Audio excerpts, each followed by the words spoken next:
예수님 당시 예루살렘 성에 8개의 그 성벽이죠.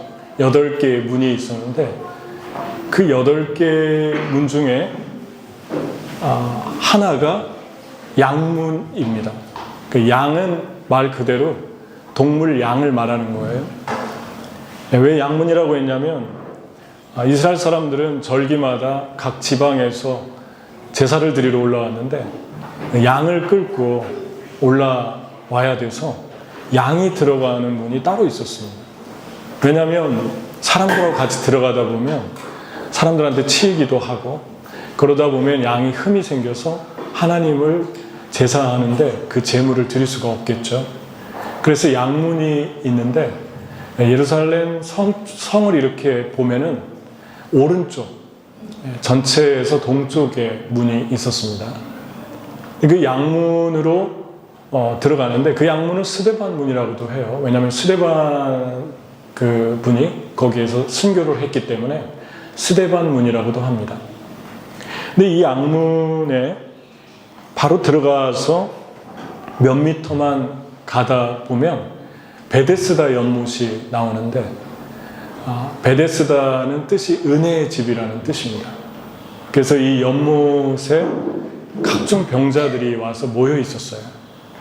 연못이 있고 거기에 쉽게 말하면 베란다처럼 5개의 기둥이 있고 거기에 사람들이 이렇게 질비하게 누워 있거나 기대고 있거나 그런 기둥을 5개를 세워놨고, 근데 왜 그렇게 했냐면 베데스다 연못에 그 물이 움직인다는 것은 천사가 가끔 내려와서 물을 휘저으면 가장 먼저 뛰어들어가는 사람이 병이 나았습니다. 그래서 그 병자들이 모여가지고 이제 거기에 뛰어들어야 되는데 가장 먼저 뛰어들어야겠죠. 그래서 어떤 병이 걸렸든지 제일 먼저 들어가면 치료를 받는데 그 뭐 많은 병자들이 있었겠죠. 여기 말씀해 보면 다리 저는 분, 중풍병자, 보지 못하는 분, 각양각색의 병자들이 다 와 있었죠. 근데 거기에 38년 된 병자가 있었습니다.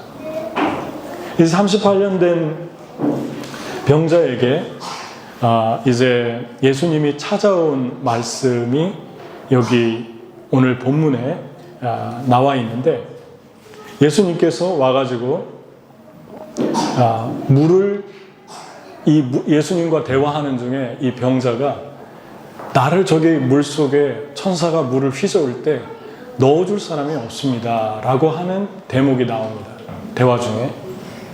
근데 그때 가만히 생각해 보면 38년 된 병자가 여기까지는 어떻게 왔을까? 분명히 혼자 오지는 못하고 몸이 불편하니까 지금도 예수님 만났을 때도 누워 있었다고 그래요. 그러니까 누가 데려다 주었을 거예요.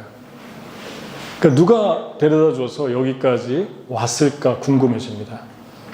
한 가지 이 연못에 대해서 우리가 알고 있어야 되는 것은 1888년도에 발굴이 됐는데 수심이 7.5m예요. 그러니까 깊죠. 그럼 한번 상식적으로 생각해 볼 때 병자들이 소경이나 몸이 불편한 분들이 거기에 들어갔다고 칩시다. 그러면 수심이 7.5m인데 거기에서 만약에 낫지 않았다. 그럼 어떻게 되는 걸까요? 그럼 위험하게 되는 거예요. 오히려 들어가지 않는 것보다 더 위험해지는 거죠. 목숨을 잃을 수도 있어요. 그러니까 다시 말하면 베데스다 연못에 뛰어드는 것도 믿음이 요구되고 있다는 것입니다. 그런데 이 병자는 아무도 이 사람을 물에다 넣어주는 사람이 없어서 매일같이 베데스다 연못에 지금 오고 있습니다. 38년 됐는데 38년을 계속 왔는지 아니면은 몇 년이 됐는지는 모르겠어요. 하지만 와 있어요. 근데 예수님이 처음에 보자마자 뭐라고 질문을 했냐면 내가 낫고 싶으냐 물어봤어요.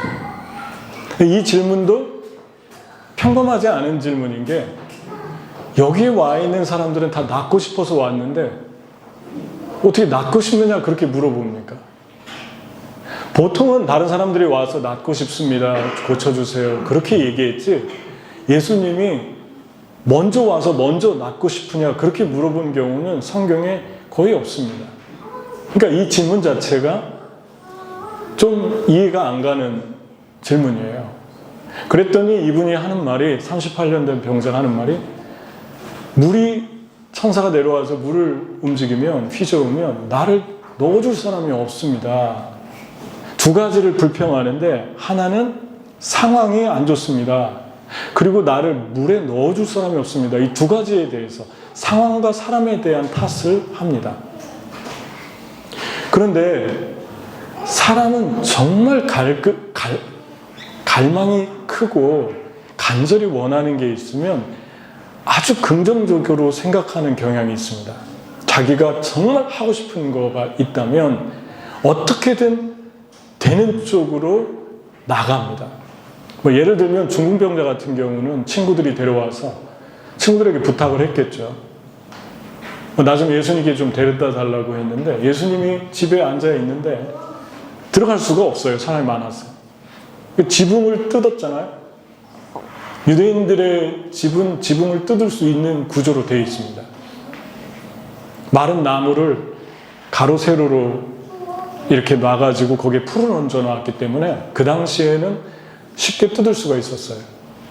포기하지 않고 긍정적이잖아요. 왜 그럴까요? 낫고 싶은 거예요. 정말 낫고 싶으면 방법을 찾게 되고 소망을 갖게 되고, 원하는 것이 정말 간절하면 길을 꼭 찾아내고 싶어 합니다. 삭개오도 예수님께 올라가 보고 싶어서 왔는데 키가 너무 작아서 예수님이 안 보이니까 뽕나무 위로 올라가잖아요. 누구도 올라가고 생각해내지 못한 창조적인 생각을 해냅니다. 이게 간절함이에요. 뭐 상황이나 탓이나 이런 거 안 하잖아요. 이분들은 방법을 찾지. 그러니까 여러분, 지금 이 사람의 대답은 어떻게 들려오냐면은 소망이 없어요.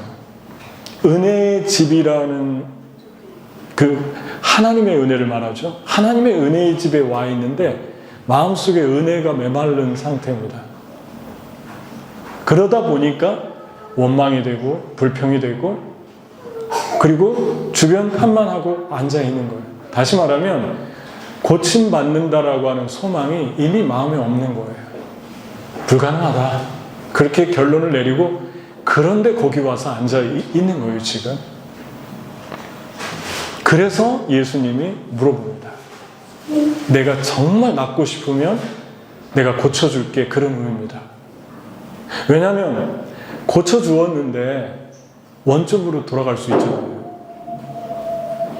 홈레스의 문제는 뭐 뉴욕에도 홈레스가 많잖아요. 또 한국에도 뭐 홈레스 분들이 있을 수 있고, 뭐 홈레스는 어디나 다 있는데, 춥고 배고프고 또 가난하고 옷이 없고 보다 더 심각한 문제가 뭐냐면, 집을 해줘도 집에서 안 자고 거리로 나가는 특징이 있다고 그래요. 불편한가 봐요, 집에서 자는 게. 그래서 씻으라고 씻겨줘도 싫어하고, 나는 안 씻고 싶다. 그게 홈레스의 가장 근본적인 문제입니다.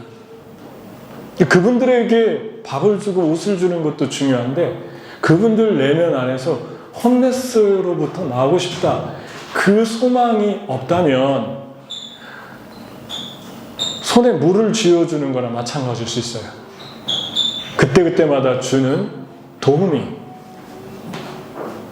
따라서 예수님께서 이 사람에게 낫고 싶으냐 물어본 거는 그 사람한테 손에 물을 쥐어주고 싶지 않았던 거예요. 나는 너가 정말 낫고 싶으면 고쳐주고 싶다. 정말 간절히 소망하는 것은 손에 쥐어주면 소중히 여깁니다. 하지만 소망하지 않는 거, 뭐 별로 그렇게 중요하게 생각하지 않는 것이 주어지면 그냥 값진 보화로 여기지 않죠. 그러면 금방 또 원점으로 돌아갑니다. 특별히 이 말씀에서 되게 은혜가 있는 부분은, 이 사람은 구원받지 못한 사람이에요, 아직. 예수님 모르니까, 예수님 못 만났으니까 거듭나지 못한 분이라고 볼 수 있어요. 그런데 예수님이 이 사람에게 와서 첫 마디가 낫고 싶으냐 그랬어요. 다시 얘기하면 이 사람의 구원 이전에 이 사람이 소원하는 걸 가지고 지금 하나님께로 이 사람을 인도하려고 하십니다. 다시 말하면 저와 여러분이 이 세상에 살아가면서 하나님 모르지만 소원이 있는 사람들이 있어요. 이것도 하고 싶고 꼭 이게 있었으면 좋겠다. 그런 것들을 도와줄 수 있다는 것입니다. 아직 구원 못 받았어도. 때로는 그게 옷일 수도 있고 음식일 수도 있고 돈일 수도 있고 때로는 그게 우리의 지식일 수도 있어요. 우리 주님의 마음을 우리가 품는 것, 그게 이런 마음입니다. 예수님 안 믿는데 뭘 도와주나? 예수님 모르는 사람들을 도와줘봤자잖아가 아니라 이 소원을 통해서 하나님께로 인도되어 가는 과정이 이 뒤에 나오기 때문에 주님이 지금, 예수님이 지금 먼저 소원을 물어보는 것입니다. 여러분의 가지고 있는 소원도 하나님이 원하시는 목적지로 인도하려고 주시는 소원일 수 있어요. 근데 그 소원이 낫고 싶으냐라는 말로 표현됩니다. 여러분이 가지고 싶으냐, 원하는 게 무엇이냐, 그 원하는 것을 통해서 하나님의 목적지로 인도해 갑니다. 여러분이 하나님 안에서 살아갈 때도 어떤 것들에 대해서 소원이 있을 때 아주 진지하게 기도하면서 생각해 볼 필요성이 있습니다. 그 소원이 여러분들을 주께로 인도하는 키가 됩니다. 핸들이 돼요. 그래서 소원은 항구로 인도하는 소망의 닷과 같아 그러잖아요. 소망의 닷이 무엇입니까? 닷은 바람을 이용해서 목적지로 향하는 배를 의미하는 거예요. 키나 마찬가지예요. 핸들이나 돛은. 그 소망이 하나님께로 이끄는, 하나님의 목적으로 이끄는데 사용되고 있다는 것입니다. 여러분, 한 가지 어떻게 이 사람을 목적지로 인도하는가를 보면 14절을 한번 보죠. 예수께서 그 뒤에 성전에서 그 사람을 만나서 말씀하셨다. 보라, 내가 말끔히 나았다. 다시는 죄를 짓지 말라. 그리하여 더 나쁜 일이 너에게 생기지 않도록 하여라. 병을 성경에서 크게 대략 3가지 이유 때문에 병이 생긴다고 해요. 하나는 욥처럼 어떤 특정한 기간 안에 하나님의 영광을 위해서 크게 잘못하는 것이 없는데 생기는 경우가 있어요. 두 번째는 바울처럼 몸에 가시가 있었다고 하잖아요. 일단 학자들은 안질, 너희가 원하면 눈이라도 빼서 나에게 주고 싶어 하지 않았느냐. 너희가 은혜 받았을 때, 그러니까 안질이라고 얘기하고 간질이 있었다고 그래요. 바울이 3번 기도했는데 안 고쳐주십니다. 바울이 다른 사람, 아픈 사람 기도하면 고쳐주는데. 그러면서 하시는 말씀이 내가 너에게 준 은혜가 족하다.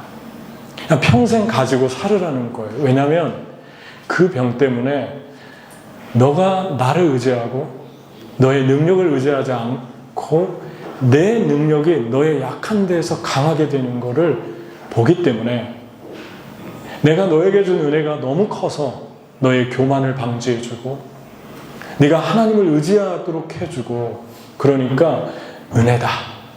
두 번째 가시죠. 세 번째 오늘 본문 말씀에는 이 사람에게는 뭐라고 그랬죠? 가서 다시는 죄를 범하지 말아라. 고쳐주시면서 그랬어요. 병이 죄와 연결되어 있습니다. 우리가 죄를 자꾸 지으면 우리의 몸에 병이 올 수가 있어요. 그러니까 이러한 것들을 통해서 우리 주님이 지금 이 사람을 만납니다. 너가 더 심한 것이 생기지 않도록 가서 다시는 죄를 짓지 말아라. 다시 말하면 은혜로 구원을 받았어요. 이 사람은 예수님이 만나질 이유가 하나도 없는 사람입니다. 죄인이고 죄 때문에 병이 들었고 뭐 죄 때문에 병이 들었으니까 죄값을 다 받아야죠. 그렇게 생각할 수 있잖아요.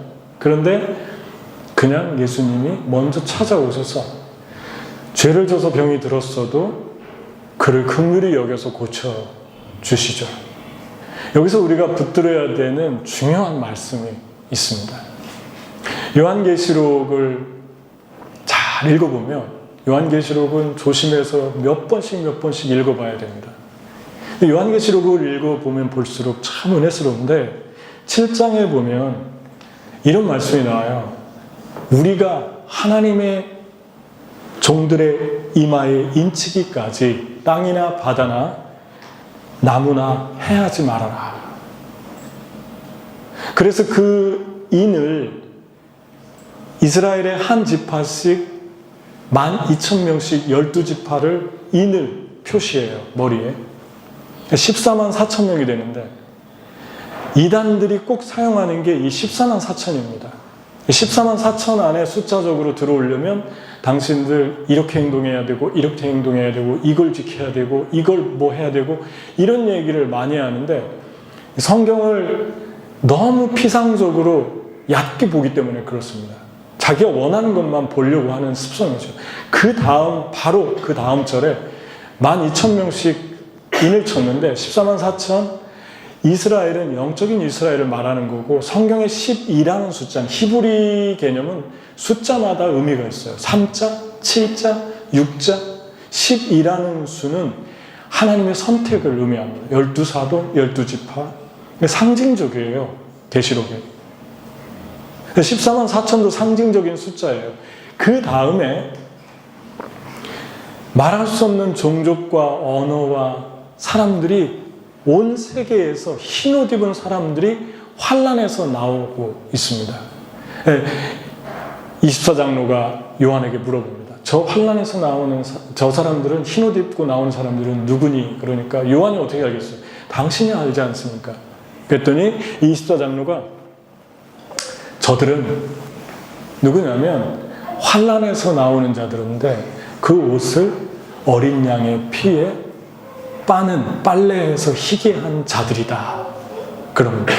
그러니까 14만 4천이라는 숫자 안에 들어가는 것이 잘못됐다는 거죠. 왜냐하면 주님이 14만 4천 명만 겨우 구원하려고 구원하신 것이니까 한 군 정도밖에 안 되는 인구를 구원하시려고 구원하신 것이니까 그건 정욕을 가진 이단들이 교주들이 이용하는 거죠. 사람들을. 주님이 말씀하고 있는 것은 여기에서 말씀하고 있는 것은 어린 양의 피에 그 옷을 씻은 사람들이다. 그러는데 이 말씀이 참 은혜스러운 게 어떤 분들은 또 어떤 이단들은 한 번 구원받으면 죄를 회개할 필요가 없다고 그래요.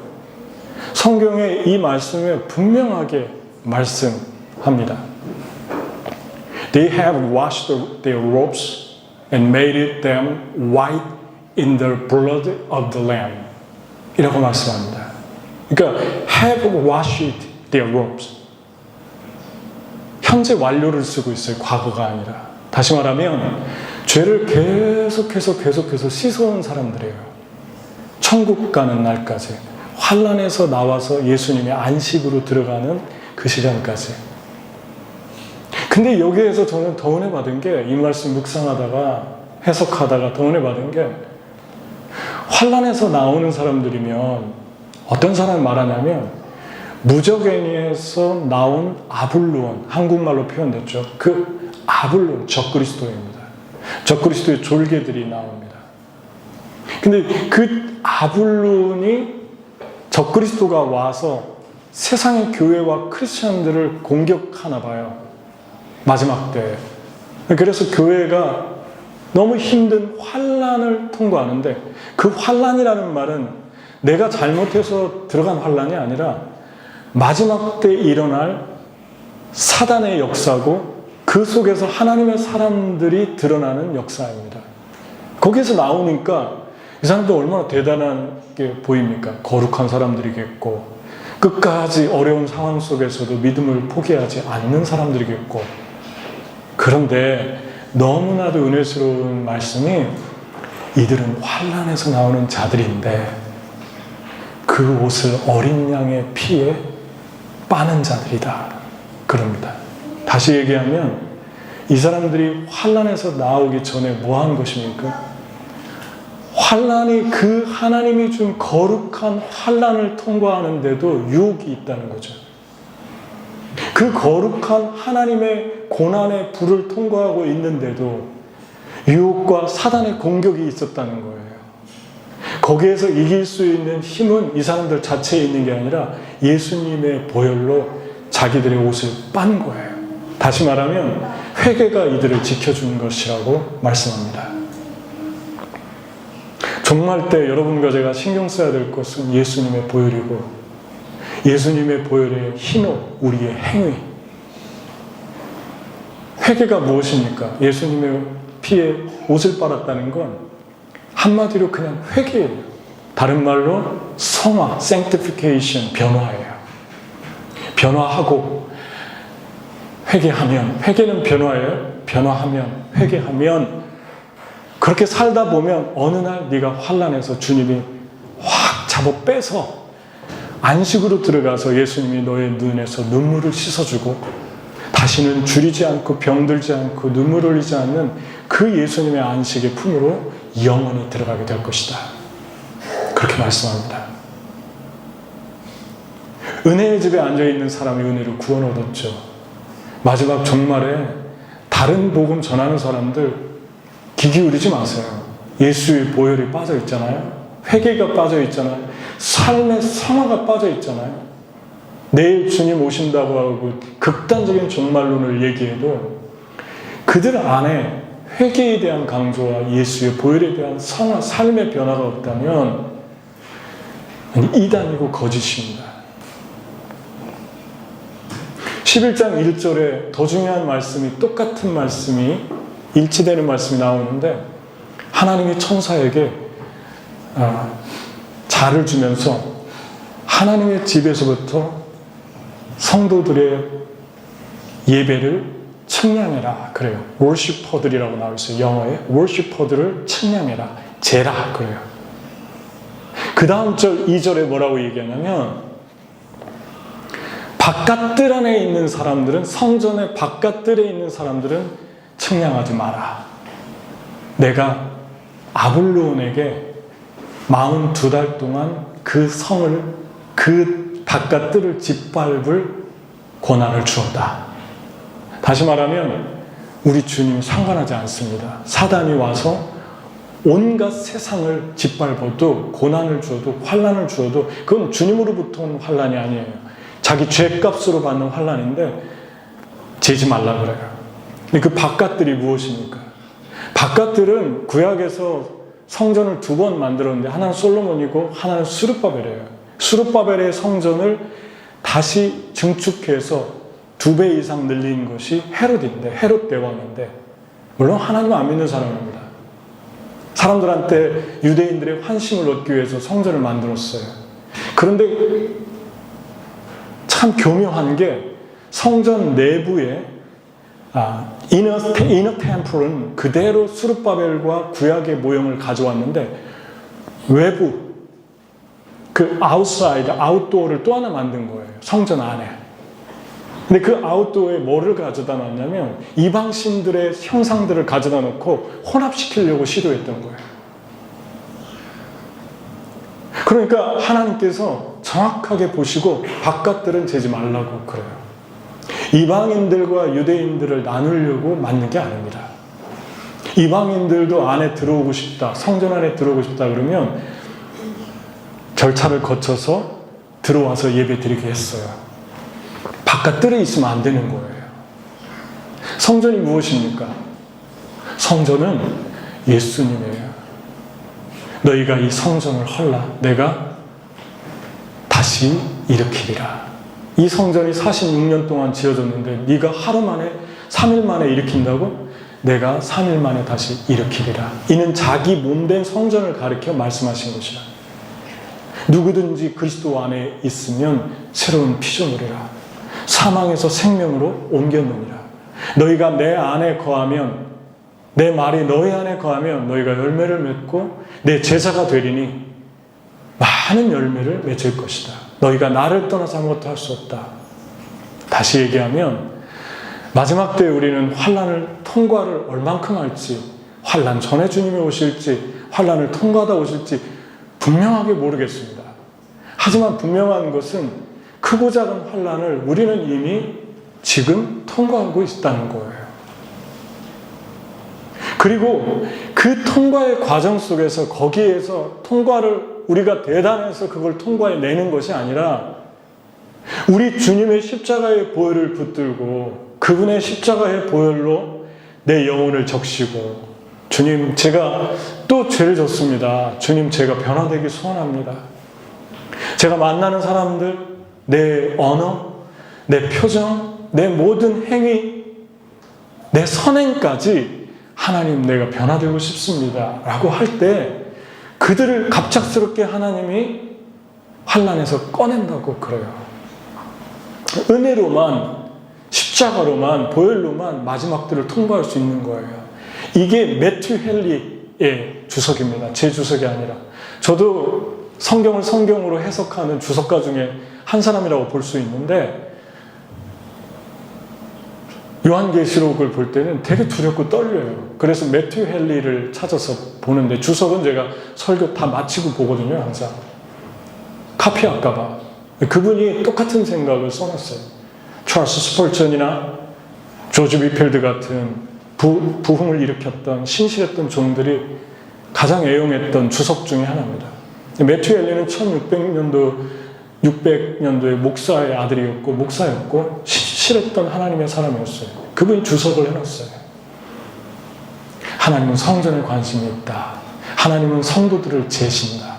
그리고 하나님은 그들을 보호하신다. 그리고 하나님은 그들을 환난에서 빼내신다. 그렇지만 바깥들은 제지 않는다. 여러분 성전 뜰만 밟는다는 얘기 들어보셨죠? 우리 옛날 어른들이 기도할 때 그런 말 많이 하시잖아요. 성전 뜰만 밟지 않게 해주세요 그러는데 이 뜰을 정확하게 표현하면 이방인의 뜰이라고 볼 수 있습니다. 헤롯이 혼합 종교를 위해서 내부로 들어가는 길목에 떡 갖다 놓은 시도, 므낫세도 그랬고 구약의 왕 중에 여러 왕들이 혼합을 조장했어요. 성전에다 가증한 것을 갖다 놓고. 다시 말하면 하나님의 교회에 나오는 여러분들 마음속에 마지막 때를 저와 여러분이 지금 지나가고 있는데 그 마지막 때의 분기점이 저는 코로나 같아요. 잠깐 보여주신 것 같아요. 근데 오늘 아침에도 우리 배영석 목사님이 뉴욕에서 도착했는데 새벽에 피곤했을 텐데 근데 잠깐 나누는데 그런 얘기 하셨어요. 맨하탄에 그 팀 켈러 목사님이 오래전에 그 목회자들을 위해서 사역하러 오는 사역자들을 위해서 그 자녀들을 기를 학교가 있으면 좋겠다. 크리스천 학교. 그래서 크리스천 학교를 세우셨대요. 어떤 분이 비전을 받아서 젊은 여자분이 그 교회 성도가 세웠는데 거기에 목회자 자녀들도 가고 일반 성도 자녀들도 보내는데 맨하탄 90가에 있다고 그럽니다. 우리 목사님 교회 성도 하나를 자녀를 보내서 담임 목사님이 초대받은 날이 있어서 가셨는데 목사님들이 쭉 와 있더래요. 한 목사님이 나와서 얘기를 하는데 코로나 이후에 너무나도 교회가 힘들고 사역이 힘들다고 얘기를 했다고 그랬죠. 그러니까 거기에 앉아있는 목사님들이 백인 목사님 주로 다 눈물을 글썽거렸다고 그럽니다. 여러분과 저는 되게 힘든 시대를 지금 지나가고 있습니다. 그런데 이 안에 살면 잘 몰라요. 내가 어디 있고 이 세상이 얼마나 지금 어느 경점에 와 있는가가 잘 판단이 안 됩니다. 왜냐하면 그 속에서 맨날 반복되는 삶을 살기 때문에 잘 보이지 않아요. 그래서 내가 어딘가를 보려면 때로 거기서 나오라고 그래요. 예수님 배를 띄우라 그러잖아요. 베드로에게.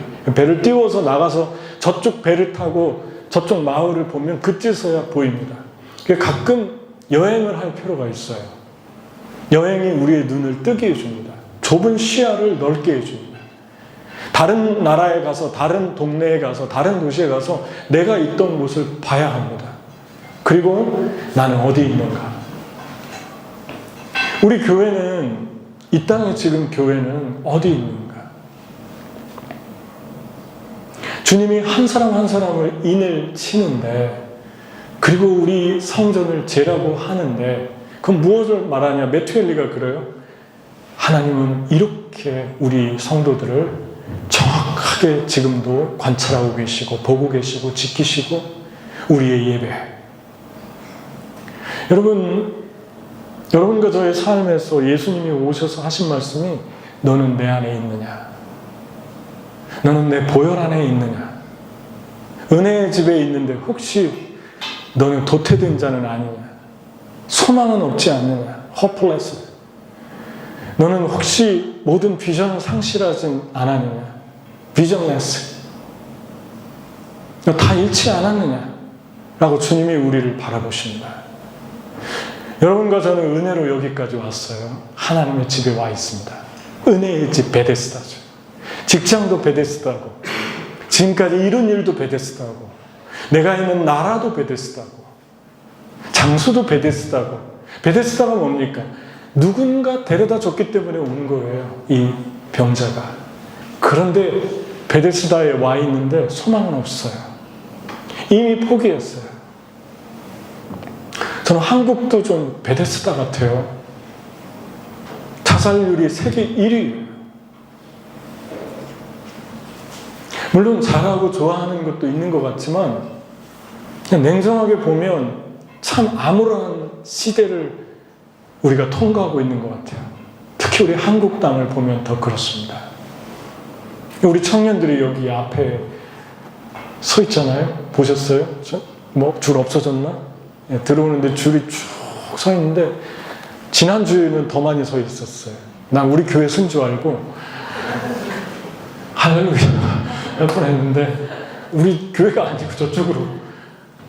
근데 마음에 꿈이 생겼어요. 섰으면 좋겠다. 아멘? 네. 설 수도 있어요. 여러분, 우리 주님께서 이 사람에게, 이 소망 없는 사람에게 뭐라고 얘기하십니까? 고쳐준 다음에, 물이 동할 때 나를 넣어줄 사람이 없습니다. 상황과 사람을 탓하고 있는 이 사람. 내가 타인이 영적으로 소망이 없는 상태인지 알려면 그냥 이거 하나만 보면 돼요. 상황 탓하고 사람 탓하잖아요. 그럼 이분 소망을 잃어버리는 사람이에요. 정확합니다. 그러니까 상황과 삶에 대해서 탓은 할 수 있어요. 하지만 잠깐이죠. 매일같이 만나면 그 소리를 반복한다. 그런 모습이 항상 있다. 그러면은 뭐 저도 가끔은 낙심하고 그래서 그런 말을 하기도 하지만, 가끔 하는 건 괜찮지는 않겠지만 좀 그래요.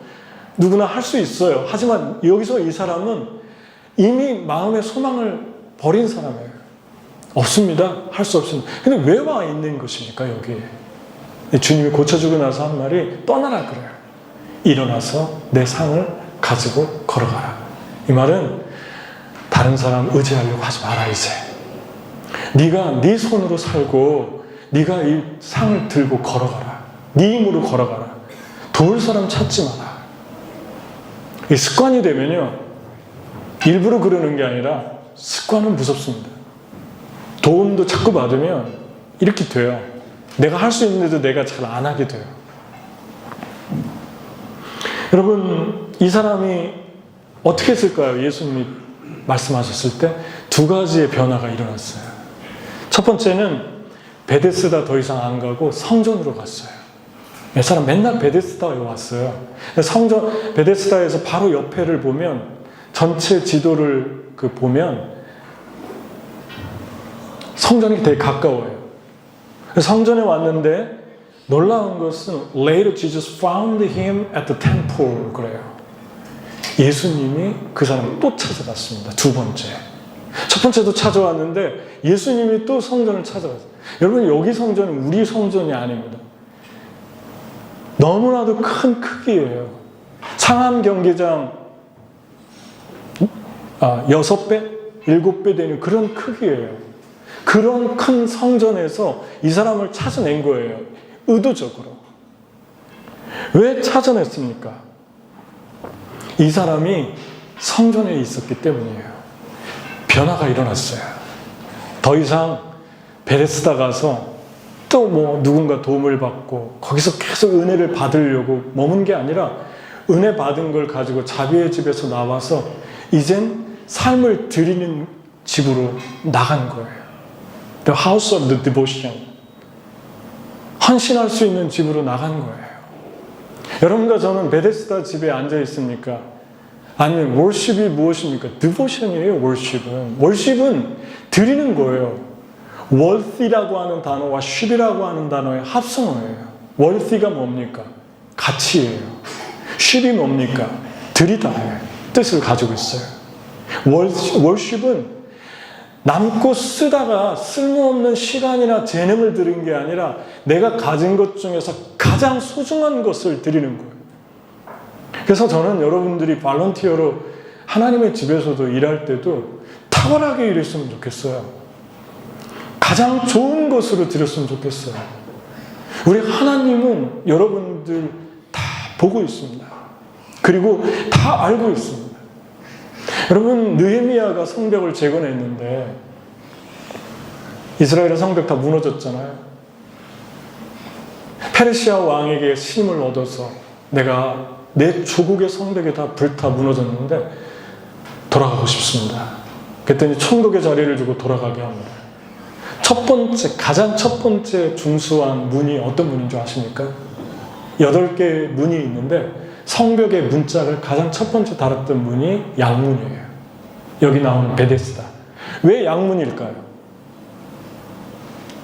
제일 먼저 하나님께 드리는 디보션, 워십을 생각했던 거예요. 양은 워십이잖아요. sacrifice, 희생이잖아요.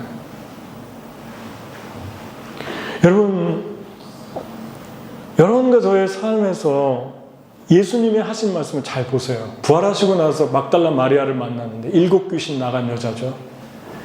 이 여자가 예수님 너무 사랑해서 무덤가에서 서성이고 다른 사람은 아무도 안 가는데 심지어 제자들도 안 가는데 여자가 찾아갔어요.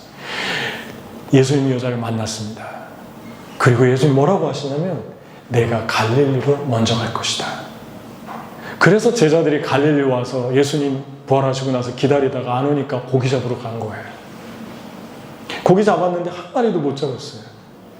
그런데 예수님 나타나잖아요. 그리고 고기 다시 잡게 해주잖아요. 왜 그렇습니까? 여기에서 중요한 거는 예수님이 갈릴리로 가라고 한 그곳에 있었기 때문에 그래요. 여러분을 하나님께서 있으라고 하는 장소와 하라고 하는 일과 가라고 하는 도시, 그 정확한 시간에 그곳을 향해서 살아간다면 예수님이 여러분을 찾아내는 거예요. 여러분이 예수님을 찾기 전에 예수님이 여러분을 찾아내서 너희에게 고기가 있느냐라고 먼저 물어보십니다. 왜냐하면 예수님이 원하는 갈릴리에 왔기 때문에.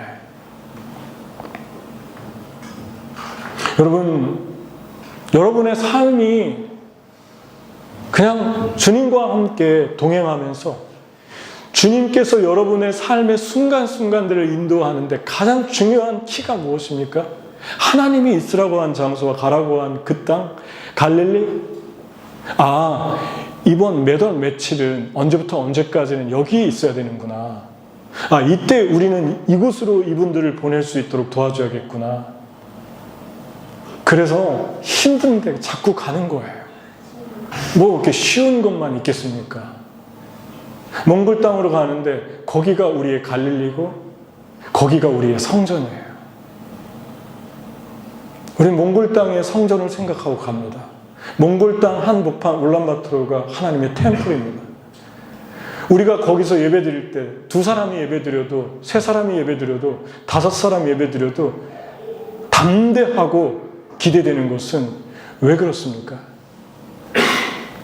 우리가 많은 걸 가졌기 때문에 우리가 대단한 일을 할 거기 때문에가 아니라 주님이 타이밍에 그리로 보내셨기 때문에 갈릴리로 가라, 몽골로 가라. 그리고 그 일에 여러분들이 보내줬기 때문에 가능한데, 보내는 여러분들이 얼마나 마음을 쏟고 영혼을 쏟고 가진 것을 나누고, 저는 너무너무 감격했어요. 이번에 기대 하나도 안 했습니다. 여러분은 하나님만 기대했는데 어떻게 그 짧은 시간에 여러분들이 그렇게 헌신할 수 있는지, 그때 주님께서 여러분들의 삶에 모든 것들을 측량하십니다. 그게 월십의 집이에요. 많은 분들이 베데스다 집에 머물고 싶어 합니다. 저 계속 자비가 필요해요.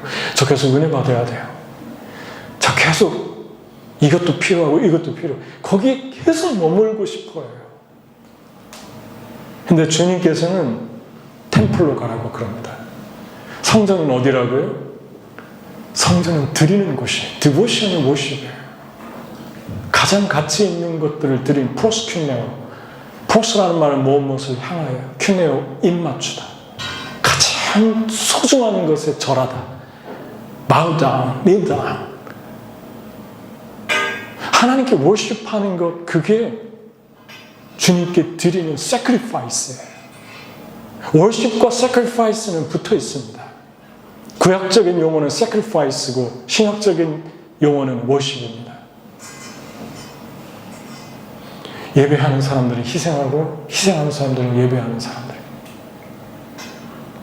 변화가 일어났어요. 그래서 몽골이 우리의 성전일 수 있고, 영국이 성전일 수 있고, 런던이 성전일 수 있고, 성수동 여기, 전 성수동 아주 좋아합니다. 성수동 아침마다 이 교회 들어올 때마다 설레게 만들잖아요. 사람들이 북적거리고 젊은이들이 줄을 서고, 모든 사람들을 잡아 하나님께 고정시키고 싶어요. 예배로 하나님께 초점을 드리는 그 눈들을, 마음들을 사로잡아서 하나님께 향하게 하고 싶어요. 그 깊은 지성소로 들어가고 싶어요. 성소에 머무는 게, 뜰에 머무는 게 아니라 뜰에서 노제단에서 성소로, 성소에서 지성소까지 데려가고 싶어요. 더 깊게. 여러분 어디에 있습니까?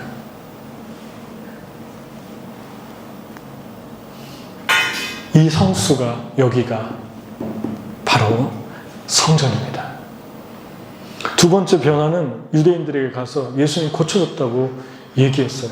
조용히 살 수 있는데, 이때 예수님에 대해서 얘기하는 건 아주 위험한 일이었습니다. 왜냐하면 지금 핍박이 고조되고 있거든요. 예수 믿는 사람들 주목하고 있고, 그리고 예수님까지 죽이려고 하고 있고, 안식일 날 여러분 상상을 해보십시오. 이 사람이 38년 고생하다 나왔는데 얼마만큼 잠들어 있었냐면, 그 사람을 보고 나았다 춤추고 예배하고 주를 찬양하는 게 아니라, 그 사람이 그 나은 자기 들것을 들고 걸어가는데 몇 미터를 걸어가면 안 되게 규정을 해놓은 거예요. 겨드랑이에 땀이 나면 안 되는 거예요.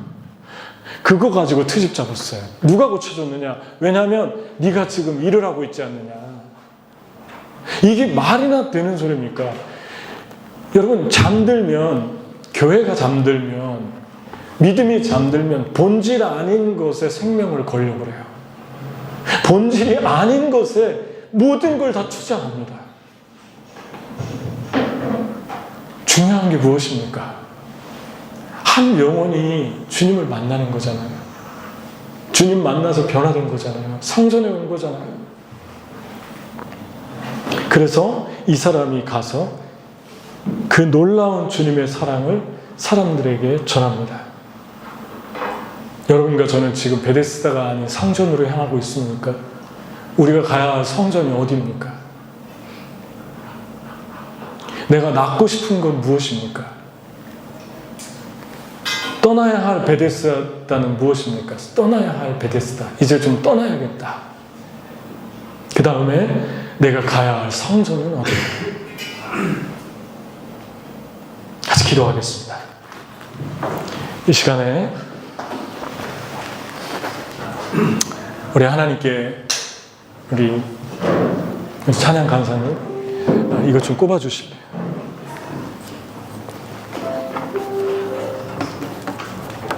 네, 하나님께 우리 이 시간에 함께 기도하면서 조금만 줄여줘요. 조금.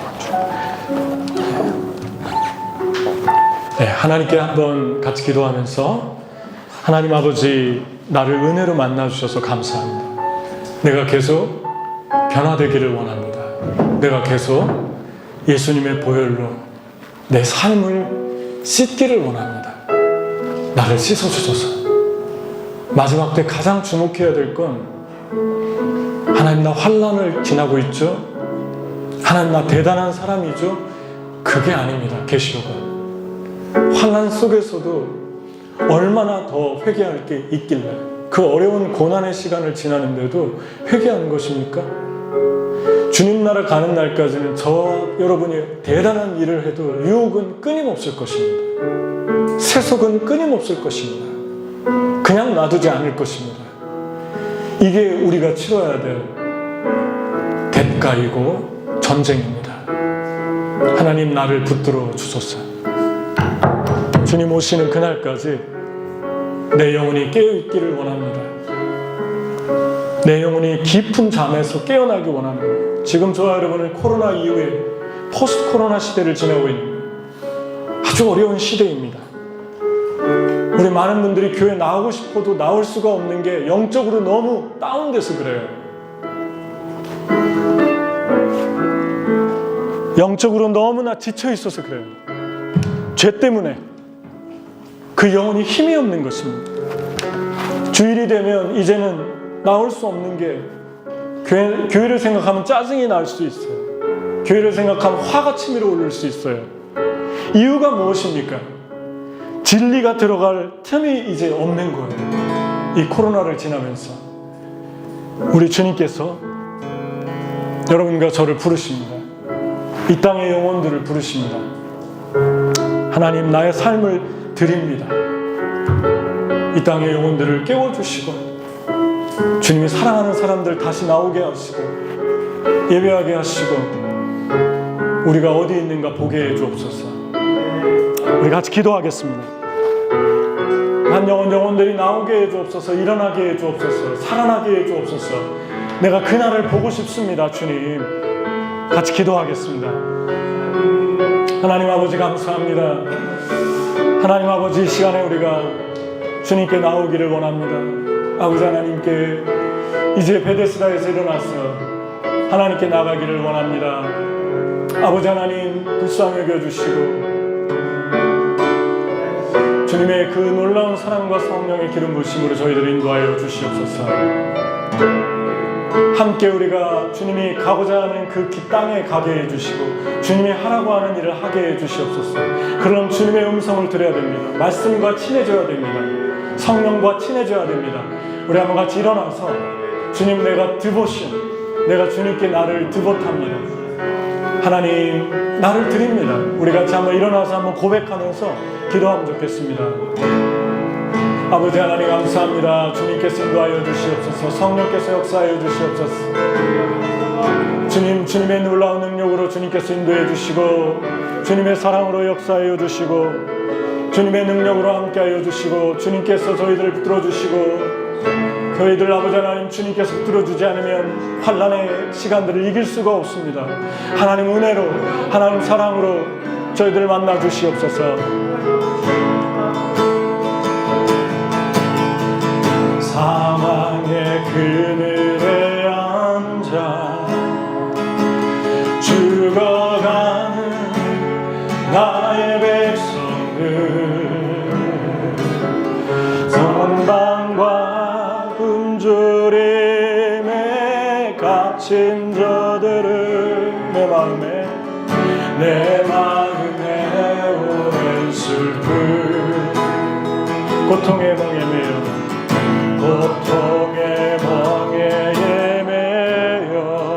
울고 있는 나의 자녀들, 나는 이제 일어나 저들의 멍에를 꺾고 눈물 씻기길 원하는데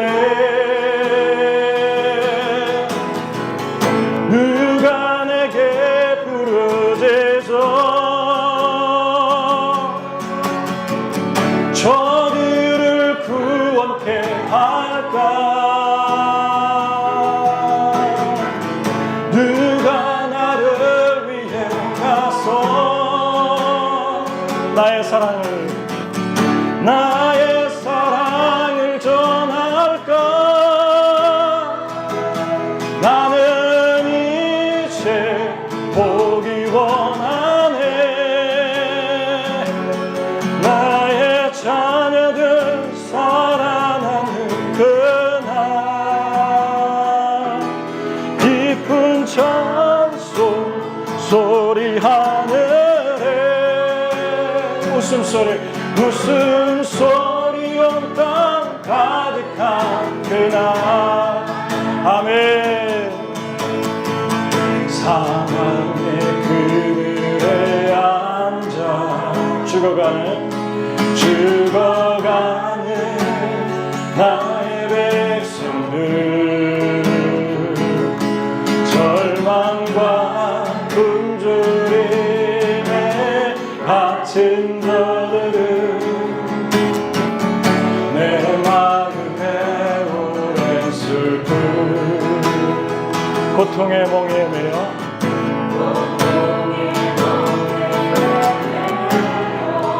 울고 있는 나의 자녀들, 이제 일어나 저들의 멍에를 꺾고 누구를 원하는데. 다같이 누가 내게 부르짖어 저들을 구원케 할까? 누가 나를 위해 가서 나의 사랑을 전할까? 나는 이제 보기 원하네. 나의 자녀들 살아나는 그날 기쁜 찬송 소리 하늘에 웃음소리 온 땅 가득한 그날. 우리 다 같이 한번 기도하겠습니다. 주님, 내가 그날을 보고 싶습니다. 주님, 내가 그 아버지 하나님의 많은 영혼들이 주님을 예배하며 온 열방이 주를 찬양하며 종족과 민족과 열방이 한자리에 모여 주를 예배하는 그 아버지의 그날을 내가 보고 싶습니다. 하나님께 우리 간절히 기도하며 나가겠습니다. 아버지 하나님, 감사합니다. 이 시간에 주님의 그 놀라운 사랑과 은총으로, 아버지 하나님의 그 놀라운 사랑으로 주님께서 인도하여 주시고 성령께서 하나님 저희들을 붙들어 주시고 지금 열방에 하나님을 예배하며 이 땅에 하나님께 나올 수 있도록 도와주시고 하나님을 찬양할 수 있도록 하나님 인도하여 주시며 주님의 그 놀라운 생명 역사가 일어날 수 있도록 인도하여 주시옵소서. 우리 베데스다에 있는 영혼들이 주님의 성전으로 나올 수 있도록 몽골에 있는 영혼들을 올려드리면서 같이 한번 기도하겠습니다. 주님의 그 놀라운 사랑으로, 아버지 하나님의 그 놀라운 은총으로, 아버지 하나님의 그 놀라우신 기름 부으심으로 주님께서 인도하여 주시옵소서. 성령께서 역사하여 주시옵소서.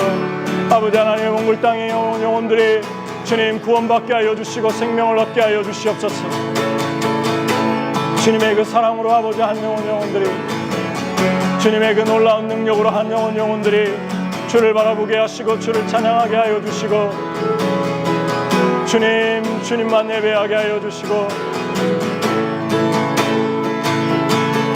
주님만 찬양하게 하여 주시고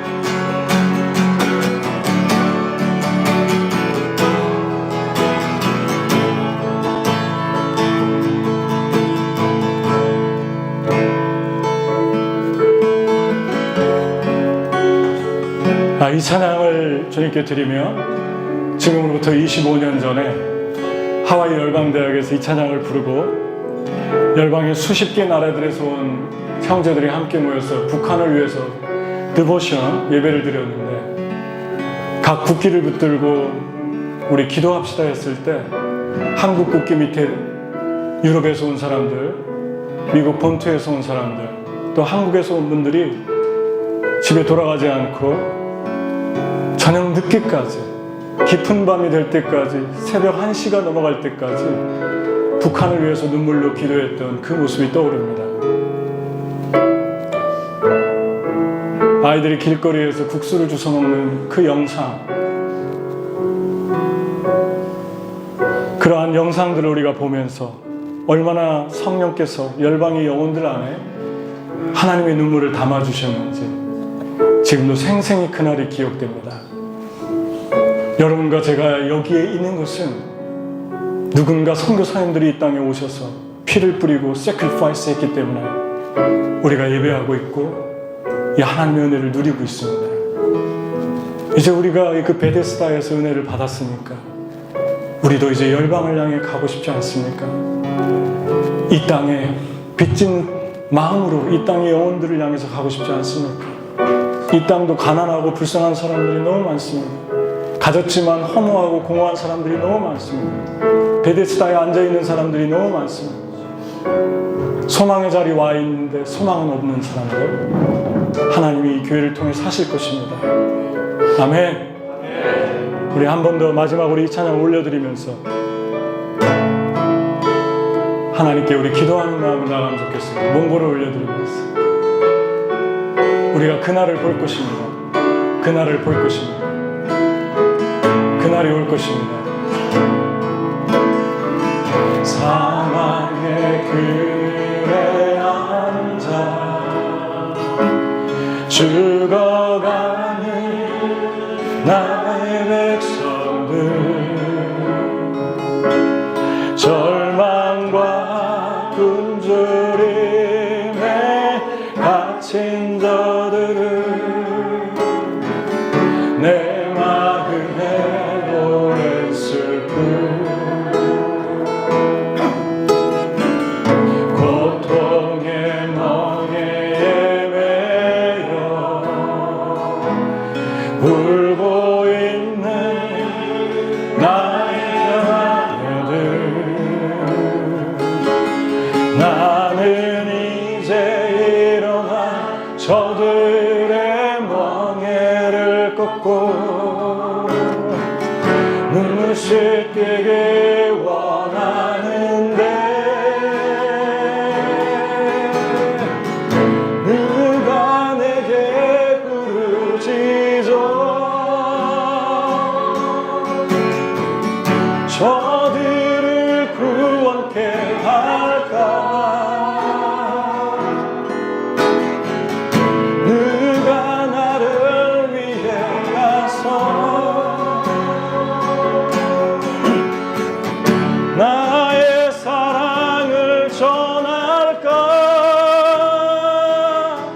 나는 이제 보기 원하네.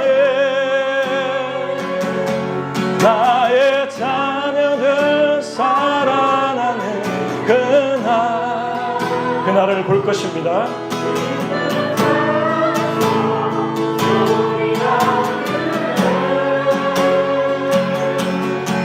웃음소리 온 땅 가득한 그날,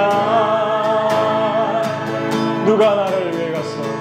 누가 나를 위해 가서 나의 삶을 함께 할까? 누가 나를 위해 가서 나의 사랑을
하나님 감사합니다. 오늘도 우리가 하나님을 예배할 수 있게 해주심을 감사하고, 우리가 이 하나님의 성전 한복판 성수 땅에서 하나님을 예배할 수 있게 해주심을 감사합니다.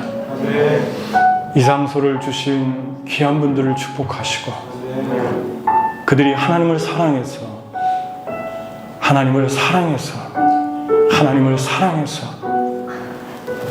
이 장소를 기쁨으로 열어서 주를 예배할 수 있도록 한 그 마음을 헤아리시며 만배 천배로 축복해 주시며 갚아주시며, 긍휼히 여기는 자는 긍휼히 여기는 복을 받을 것이라고 하셨는데, 그들에게 놀라운 하나님의 은혜와 상급으로 함께해 주옵소서.